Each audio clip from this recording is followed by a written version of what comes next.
আলাইকুম। বিএনপির রিজভী সাহেব ভারতীয় শাড়ি পরাইছেন।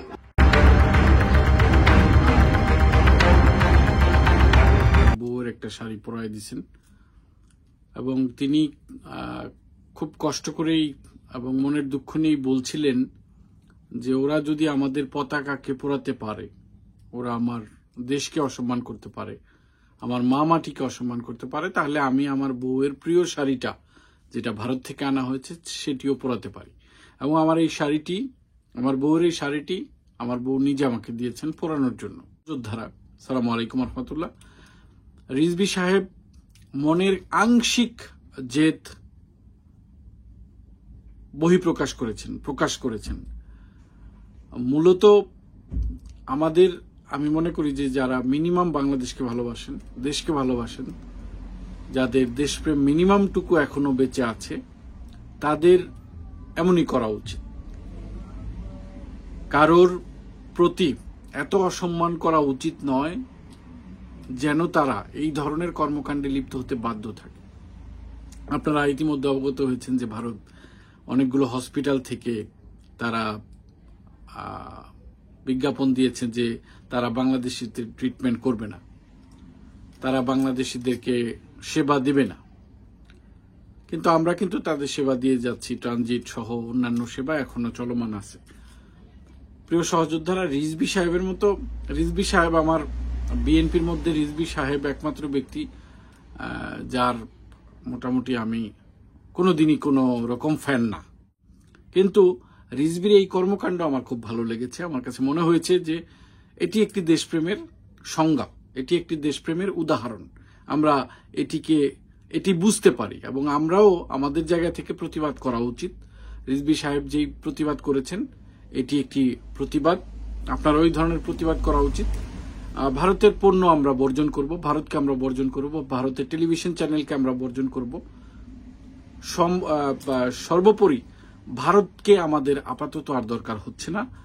যেই মানুষেরা আমার দূতাবাসকে অপমান করে, আমার এম্বাসিতে যে ভাঙচুর চালায়, আমার পতাকা পোড়ায় দেয়, আমার পতাকাকে ভেঙে ফেলে, আমার পতাকাকে অপমান করে, আমার দেশকে অপমান করে, আমার মা মাটিকে অপমান করে, তাদেরকে আমাদের জবাব দেওয়ার সময় এসেছে। আমরা যে যার মতো করে, যে জায়গায় থেকে, যে দল করি না কেন, যে মত রাখি না কেন, এখন ভারত আমাদেরকে প্রশ্ন করেছে অস্তিত্বের, সেখানে আমাদের আসলে একমত হওয়া উচিত, ভারতের জবাব দেওয়া উচিত। আমি মনে করি রিজভী সাহেব যে কাজ করেছেন অত্যন্ত সম্মানের কাজ করেছেন। রিজভী সাহেবকে অত্যন্ত সম্মান জানাই আমি। এই ভিডিওর মাধ্যমে, এই কর্মকাণ্ডের মাধ্যমে রিজভী সাহেবের ফ্যান আমি আজকে থেকে।